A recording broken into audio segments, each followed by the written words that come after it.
আহাচোন মৰমৰ কণমানিহঁত, আজি আমি তৃতীয় শ্ৰেণীৰ আমি আৰু আমাৰ পৰিৱেশ নামৰ পাঠ্যপুথিৰ পাঠ 4ৰ শৰীৰৰ যতন নামৰ পাঠটিৰ অনুশীলনীৰ প্ৰশ্নোত্তৰসমূহ কৰোঁ।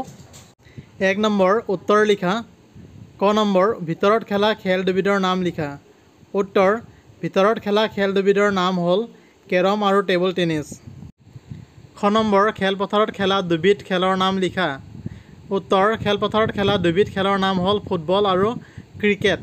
গ নম্বৰ দুবিধ শক্তিদায়ক খাদ্যৰ নাম লিখা। উত্তৰ দুবিধ শক্তিদায়ক খাদ্যৰ নাম হ'ল ভাত আৰু ৰুটি। ঘ নম্বৰ বেমাৰৰ পৰা দেহক ৰক্ষা কৰা দুবিধ ফলৰ নাম লিখা।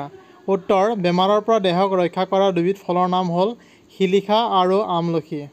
2 নম্বৰ শুদ্ধ উত্তৰটোত শুদ্ধ চিন দিয়া। ক নম্বৰ আহাৰে আমাৰ শৰীৰত শক্তি যোগায়। এইটো শুদ্ধ, গতিকে শুদ্ধ চিন দিয়া হৈছে। খ নম্বৰ সদায় পৰিষ্কাৰ আৰু শোধিত পানীহে খাব লাগে। এইটোও শুদ্ধ, গতিকে শুদ্ধ চিন দিয়া হৈছে। গ নম্বৰ আলিবাটত খোজ কাঢ়োঁতে সদায় নিজৰ সোঁহাতে যাব লাগে। যিহেতু আমি বাওঁহাতেহে যাব লাগে, গতিকে এইটো ভুল, গতিকে ভুল দিয়া হৈছে। যদিও তোমালোকক ভুল দিবলৈ দিয়া হোৱা নাই, কিন্তু ভুল বুলি দিছোঁ যাতে তোমালোকৰ সুবিধা হয়।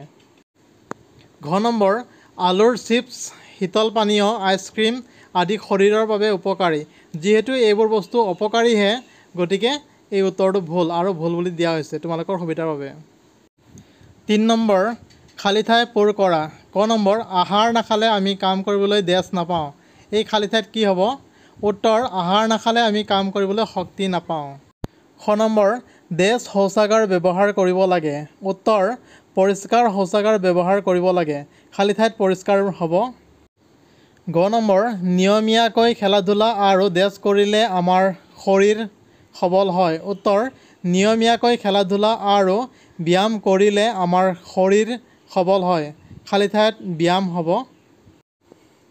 ঘ নম্বৰ সেউজীয়া শাক-পাচলি, ফল-মূল আদিয়ে আমাৰ শৰীৰটোক ডেছৰ পৰা ৰক্ষা কৰে। উত্তৰ সেউজীয়া শাক-পাচলি, ফল-মূল আদিয়ে আমাৰ শৰীৰটোক বেমাৰৰ পৰা ৰক্ষা কৰে। খালী ঠাইত বেমাৰৰ হ'ব। 4 নম্বৰ শুদ্ধ উত্তৰ বাছি উলিয়াই লিখা। ক নম্বৰ কোনবিধ খোৱা বস্তুৰ পৰা আমি প্ৰধানকৈ শক্তি পাওঁ? ইয়াত অপশ্যন 3টা দিয়া হৈ আছে। সেউজীয়া শাক-পাচলি, মধুৰিআম আৰু ভাত। উত্তৰ হ'ব ভাতৰ পৰা আমি প্ৰধানকৈ শক্তি পাওঁ। খ নম্বৰ কি কৰিলে আমাৰ শৰীৰ সবল হয়? 3টা অপশ্যন দিয়া আছে। শুই থাকিলে, বহি থাকিলে, ব্যায়াম কৰিলে। উত্তৰ হৈছে ব্যায়াম কৰিলে আমাৰ শৰীৰ সবল হয়। গ নম্বৰ কোনবিধ খোৱা বস্তুৱে আমাৰ শৰীৰটো বৃদ্ধি হোৱাত সহায় কৰে? শিলিখাই কৰে নে, আমলখিয়ে কৰে নে, গাখীৰে কৰে? উত্তৰ গাখীৰে আমাৰ শৰীৰটো বৃদ্ধি হোৱাত সহায় কৰে। ঘ নম্বৰ কোনবিধ খোৱা বস্তুৱে আমাৰ শৰীৰত দেখা দিয়া ৰোগক প্ৰতিৰোধ কৰে? 3টা অপশ্যন দিয়া আছে। মাংস, ৰুটি, কলডিল। উত্তৰ কলডিলে আমাৰ শৰীৰত দেখা দিয়া ৰোগক প্ৰতিৰোধ কৰে। পৰৱৰ্তী ভিডিঅ'ত অন্য এটি বিষয়বস্তুৰে লগ পোৱাৰ প্ৰতিশ্ৰুতিৰে আজিলৈ ইমানতে এৰিছোঁ। ভিডিঅ'টো চোৱাৰ বাবে ধন্যবাদ। তোমালোক যদি মোৰ চেনেলটোত নতুন, তেনে চেনেলটো ছাবস্ক্ৰাইব কৰিবা আৰু ভিডিঅ'টো যদি ভাল পাইছা তেনে লাইক, শ্বেয়াৰ এণ্ড কমেণ্ট কৰিবা। লগতে কাষতে থকা বেল আইকনটো প্ৰেছ কৰিবা।